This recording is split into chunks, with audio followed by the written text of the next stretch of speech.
कल का एक मेरा वीडियो था कंपैरिजन वीडियो, जिसमें मैंने ब्लैक कार्प के साथ ग्रास कार्प का कंपैरिजन किया था। ठीक उसी तरह से आज हम ग्रास कार्प और रोहू मछली का कंपैरिजन करने वाले हैं। दोस्तों, स्वागत करते हैं अपने YouTube channel fish farming and seeds पर। जैसा कि सारे लोगों को पता है, मछली पालन का मेरा काम है, मछली के बच्चे का काम है, मेरा मेडिसिन का भी काम है, जेके फिश फीड का भी काम है। आपके लिए डेली एक वीडियो डालते हैं यूट्यूब पर, यह मेरा सबसे पुराना काम है। हम आपके लिए वीडियो डालते हैं जिससे थोड़ा बहुत नॉलेज आपको बढ़े, तो हम अपने आप को सौभाग्यशाली समझते हैं। कल का मेरा वीडियो, जैसा कि हम बताए कि ब्लैक कार्प और ग्रास कार्प में क्या अंतर है, किस तरह से आपको पालना चाहिए। बहुत सारे लोगों को ब्लैक कार्प के बारे में पता नहीं था, बहुत सारा फ़ोन आया, बच्चे के लिए भी बहुत सारा कॉल आया दिए हुए नंबर पे। और ग्रास कार्प का तो सदाबहार मछली है ग्रास कार्प, सारे लोग ग्रास कार्प को पालना चाहते हैं। ब्लैक कार्प को भी बहुत सारे लोग पालना चाहते हैं, परंतु उनके यहाँ तक सीट अवेलेबल नहीं होता है। एक बार फिर हम बताना चाहते हैं कि आप भी ब्लैक कार्प पालना चाह रहे हैं तो दिए हुए नंबर पे कॉल करेंगे। तो आज का टॉपिक पर हम आते हैं और आपको बताता है आपके मिडिल लेयर में रहने वाली मछली रोहू मछली, काफ़ी फेमस मछली परंतु ग्रोथ कम। ग्रास कार्प मछली काफ़ी फेमस मछली, सदाबहार मछली बोल सकते हैं आप। सारे लोगों का चाहत होता है कि हम अपने तालाब में ग्रास कार्प का पालन करें। ग्रोथ भी बहुत फास्ट होता है इसका। जहाँ रोहू मछली का लगभग 18 महीने लगता है, वहाँ 7-8 महीने में आपका ग्रास कार्प मछली 1 किलो साइज़ का हो जाता है। रेट की बात करें तो बहुत सारे ऐसे जगह है जहाँ जो रेट आपको रोहू मछली का मिलता है वही रेट में ग्रास कार्प भी निकल जाता है।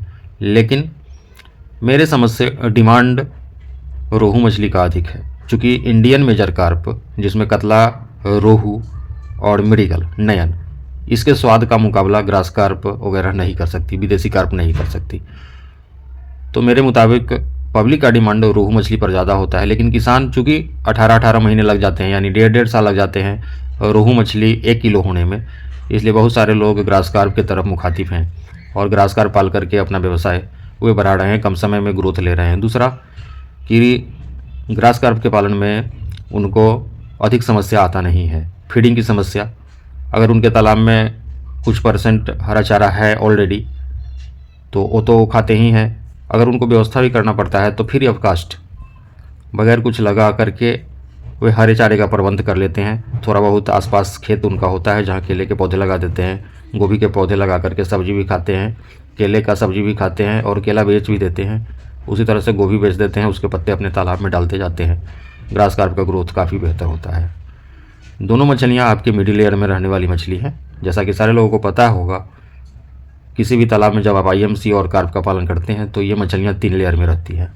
बीच में हम एक चीज़ और बताना चाहेंगे आपको कि बहुत सारे लोग ग्रास कार्प और ग्रास कार्प का पालन करना चाहते हैं, यानी लेयर को वे भूल जाते हैं कि किस लेयर में कौन सी मछली रहती है और एक ही मछली का वे पालन आरंभ करना चाहते हैं। तो ऐसा कतई गलती नहीं करिएगा।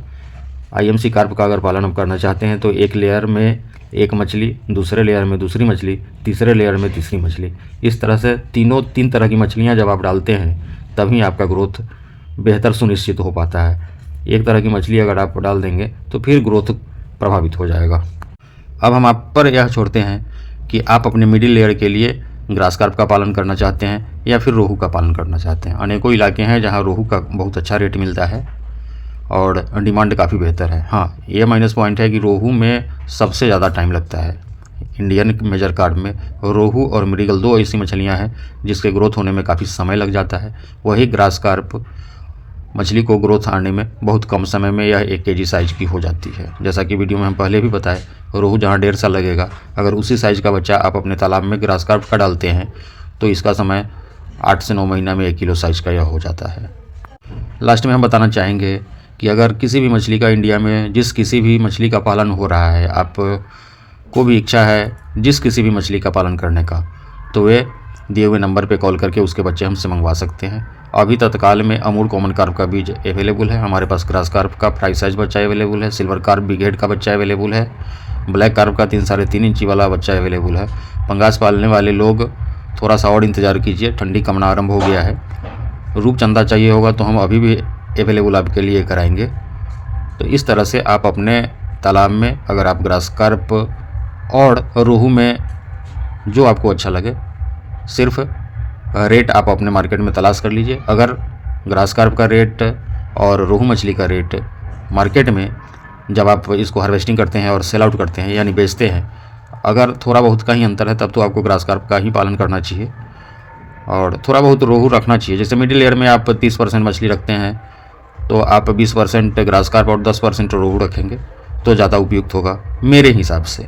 ऐसे आपका इच्छा, सिर्फ रोहू न पाल करके आप ग्रास कार्प भी पाल सकते हैं मिडिल लेयर के लिए। ऐसा नहीं है कि हम आपको बता रहे हैं कि पूरे तालाब में सिर्फ ग्रास कार्प का पालन करेंगे, ऐसा कतई नहीं करना है मित्रों। आपको वीडियो में यहाँ तक बने रहने के लिए हम धन्यवाद देते हैं। मेरे से मेडिसिन मंगाने के लिए, मेरे से जेके फिश फीड मंगाने के लिए, दिए हुए नंबर पर कॉल करके बच्चे मंगाने के लिए सारे लोगों को बहुत बहुत धन्यवाद।